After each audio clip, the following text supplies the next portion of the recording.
Wyan had come to expect letters arriving in her cell every other day. It was a constant thing now. Her family wrote to her occasionally, but the majority of notes she received were from someone she didn't recognize. And how could she recognize a letter from someone who never signed it? As cliché as it sounded, her apparent admirer was constantly complimenting her through his penmanship. The only reason she knew he was a male was because he had said before in a past letter, "A man like me doesn't deserve an angel like you." That comment had made her blush so much that the other female prisoners worried she was running a fever. Wyan held a new note in her hand, admiring just how simple it was. A small piece of paper with the front held together by a red heart sticker, like you would find on a first grader's valentine.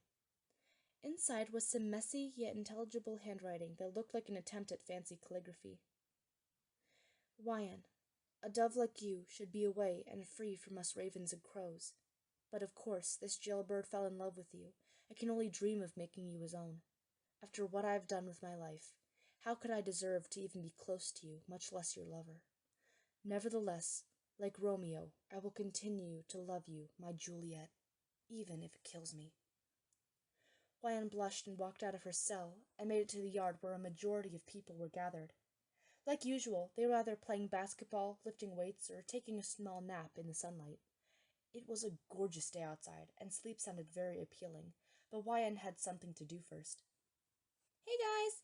she greeted her fellow female prisoners, the letter clutched in her hand. Tiny, one of the tougher girls, smiled at her mischievously. "Ooh, you got another letter? What does it say this time?"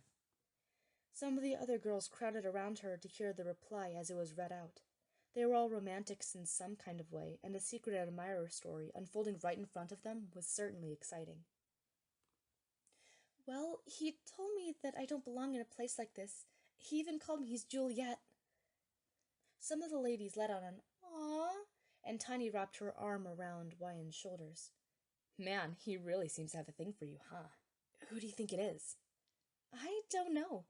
I keep hoping I can pick up signs or some kind of hint when I interact with the boys, but I'm not picking up on anything. I guess I'm just really boggled that I even have, She trailed off as she looked toward a group of 8 boys playing basketball over in the prison court. There, being patted on the back after an amazing 2-point shot, was Yancy. Wyan blushed, seeing how his slightly damp shirt clung to his toned body, his skin slightly shining from sweat as he panted and smiled at his teammates. Time just seemed to move in slow motion when she looked at him. He was beyond attractive. He was so handsome, he could kill ladies with just a look. Maybe that's another reason why he was in prison. "Wyan! Hello?" Tiny waved a hand in front of her face, seeing that her friend had zoned out. "Huh? Oh, sorry, were you asking me something?" Some of the other girls gave each other knowing looks, and Wyan looked at them in confusion. "Am I missing something?" "You have it rough for him, huh?" asked Tiny, and Wyan's face erupted into a bright red blush. "Huh? Why would you say that? He's my friend. Granted, he's a very attractive friend, but still." "Girl, admit it. You got a big old crush on Yancy." Wyan knew she was caught, and she looked down in embarrassment. Gosh, I know I do, but I feel kind of bad about it, because I have no idea who's writing me these notes. I kind of hope it's him, but if it's not, I'm going to feel terrible if I don't like this guy back and reject him." "Reject who?" Wyan stiffened, recognizing the voice that came up behind her. "Oh, hey, Yancy," said Tiny with a smirk. "We were just talking about Wyan's secret admirer." Wyan turned around to see the scruffy-faced man she had grown to love. He smiled while his tattooed hand rubbed the back of his neck. "A secret admirer, eh? You don't really see that in prisons. You's got any idea who it could be?" Wyan shook her head. "I don't recognize the handwriting, and I haven't really gotten any other clues. So, no, not really. Do you know anything?" Yancy shrugged. "We males don't really talk about all that romance and lovey-dovey stuff, but I'll keep an eye out for you." Thanks," was all Wyan could say, while shyly looking up at his grinning face. He really was so kind. A criminal with a heart of gold. Yancy looked at the girls behind Wyan and turned to leave, joining the other boys back on the court. Turning back, Wyan saw the girls smirking and looking at her expectantly. "What? Is there something on my face?" Tiny shook her head and laughed softly. "No, It's just that some of us already know who your admirer is. Wyan was shocked. What? Who is it? Tell me! Giggling, the girls began to move away, shaking their heads. Sorry, we can't say anything. Good luck figuring it out, though. Tiny! Guys, come on! I thought we were friends! Laughed the hair-colored female as she chased after them. From across the yard, Yancy watched their interaction as he bit his lip nervously. He knew that Tiny and the other girls wouldn't tell Wyan about his secret crush on her, but still, he swore that they loved to tease him with their knowing looks. Oi, Yancy, pay attention, said Sparkles McGee, tossing him the basketball. Sorry, was just thinking about stuff, you know? Bam Bam smirked at him. Oh, thinking about Wyan again, are we? Yancy looked over at him quickly. What? No, of course not. What makes you say that? I think of other things. Right, because staring at her and losing touch with reality means you're thinking about other things, laughed McGee, and Yancy pouted a little. Shut up. It isn't like that. We all know about those love notes you've been sending her. I'm surprised she doesn't know it's you sending them yet. Well, she doesn't need to know either, snapped the handsome prisoner, glaring at his friends and tossing the basketball to the net only to miss. I know she feels the same anyway. Are you kidding? Said Bam Bam, looking at Yancy with evident shock and confusion. Have you seen the way she looks at you? I swear you're just as oblivious as she is. This was news to the man in question, and he looked over to where his crush sat with her friends. She relaxed under a tree, her hair-color hair slightly messy from the light breeze that flowed through the yard. She laughed, her melodious voice sounding like a symphony to Yancy. Wyan suddenly looked over at him when Tiny pointed him out. She smiled at him, waving, and as he blushed, he waved back. His heart beat so fast, and he resisted the urge to run away to his cell. He had a reputation to uphold as the prison tough guy. Turning away, he saw the guys smirking at him, and he shook his head, the basketball being passed him again. Shut up, you guys. Time skip. As Wyan sat in her cell a few nights later, unable to sleep, she was thinking about her admirer. Who could it possibly be? Gosh, she hoped it was Yancy. No, she couldn't get her hopes up. Any girl would die to have him as their lover, even if he was a murderer. But Yancy sees all the prisoners as family, so he probably only sees her as a sisterly figure. Her secret admirer was probably someone else. That same night, Yancy slaved over pieces of paper in his cell. He struggled to come up with the right words to write down, having to start over every time he made a mistake.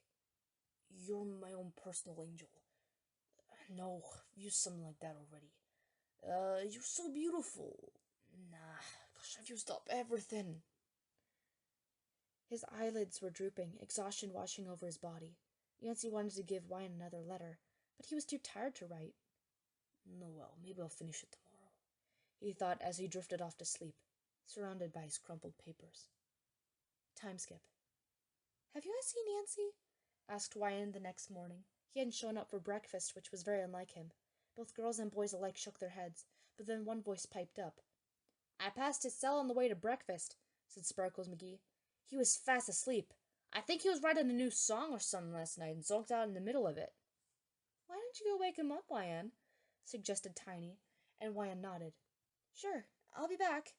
She stood up and made her way down the hall to Yancy's cell. Sure enough, when she entered, she heard the soft sound of Yancy's late snoring. Wyan's heart melted at the adorable sight before her. Yancy was curled up in his bed, cuddling both his pillow and his prison bed blanket. Around him were a bunch of crumpled-up pieces of paper. Wyan frowned, wondering what exactly he had been writing so late at night. Sure, she could just assume that they were just tossed lyrics to a new song, like McGee had said, but curiosity was a powerful force, and she couldn't help but look. She opened the nearest piece of wrinkled paper, and her eyes widened. It was a note for her, but most of the writing was scribbled out. Wyan could only make out a few words and sentences here and there as she continued looking through the discarded notes. Lots of the phrases were familiar. The handwriting was sloppy, but legible, writing out similar sentences to previous letters she had received. Wyan could barely contain her tears of joy as she looked at the sleeping man before her. Yancy was her secret admirer all along. Placing the gathered papers to the side, Wyan crept over to his side, and she smiled, reaching over and gently caressing the right side of his face. Yancy leaned into her touch in his sleep, letting out a small purr of pleasure. The poor man was touch-starved after all his years in prison, and now he had finally had the chance to receive the comfort and love that he was craving. Slowly, Yancy's eyes began to open, and he looked up into Wyan's shining eyes. Wyan? What are you? His voice trailed off as her hand trailed up his chiseled jaw into his black hair. He began to fully wake up as he realized what was happening, as well as the state of his cell, or, more accurately, the state which his cell was supposed to be in. He sat bolt upright, accidentally hitting his head on the top bunk and almost squashing Wyan's hand, but looked around to find that all the papers that were previously strewn around on the floor were nowhere to be found. "Looking for these?" came Wyan's teasing voice as she held up a stack of small wrinkled papers. Yancy paled noticeably and his hands began to shake. "Wyan, please, I can explain." He stood up from his bed, fear written all over his face. "Yancy." "No, please listen. I know I've been lying to you about not knowing who was writing you those letters, but I was afraid you wouldn't like me back, and I just wanted you to kind of fall in love with me indirectly before I asked you to be mine, you know? Yancy, I understand if you don't like me back, but Yancy!" He stopped speaking and looked at Wyan as she looked at him with an amused smile. "You don't need to explain yourself. Heck, you had me mostly convinced it was someone else writing these letters." I did?" "Yes," laughed Wyan. "You did. Honestly, I would have felt awful if I had to reject my admirer because they weren't the person I fell in love with. The letters were flattering, but it would have been so much easier just to tell me you liked me after spending time getting to know me." Yancy blushed and looked away before she used her hand to gently bring his gaze back to her. "And I like you too, Yancy, in a romantic way. I have for a really long time." Yancy blushed so hard, and he rubbed his neck shyly. She smiled, taking his free hand and squeezing it. "All right, let's go to breakfast. The others are going to get suspicious if I never come back after going to get you."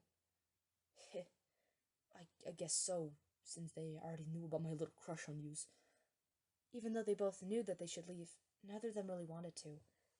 It was a nice change of pace just to have time for the two of them. Wyan looked up at Yancy and leaned up, kissing him gently. The kiss only lasted a second, but it brought one of the best feelings either of them had ever felt. You, stumbled Yancy, struggling to say coherent words as he touched his lips in awe. He looked back at Wyan with a hopeful expression. Could we do that again?" Wyan laughed and nodded. "Of course." This time, Yancy was the one to take the lead, leaning down and gently holding the sides of her face in his large hands. His lips met hers in a passionate hunger, which took Wyan off guard. It was a sloppy kiss, clearly inexperienced, but euphoric to experience for the both of them. Yancy, we're gonna get caught. I was sent to find you and bring you to breakfast. Everyone's gonna get suspicious if I never come back." Yancy kissed Wyan again with a small, possessive growl. "I don't care if we get caught. I gotta start showing the others around here that you're mine, sweetheart. You're so dang beautiful. Wouldn't be surprised if one of them tried to start a fight with me over yous." Something about him calling her sweetheart and getting really protective really got her knees weak and face red. Even so, what would the warden say?" That last part is what finally got Yancy to stop. Final stop. His arms wrapped around Wyan's frames in a warm hug which was happily reciprocated. "I love yous, Wyan." "I love you too, Yancy." Back in the cafeteria, some of the others were starting to wonder when Wyan was going to come back, hopefully with their leader in tow. "Do you think something happened?" asked Hank, looking over McGee, who was smirking. "Something romantic, maybe." Tiny groaned and shook her head in amusement. "I swear, the two of them are so dang oblivious. They better get together soon, because I don't think I can take the tension and stupidity anymore." There was a hefty laugh that filled the room, but it was soon replaced with cheers as Yancy and Wyan walked in from the hallway, holding hands and blushing madly. From his office, the warden laughed softly, looking at the new couple in one of the security monitors. "It's about dang time," he murmured, taking a long sip of his lukewarm coffee.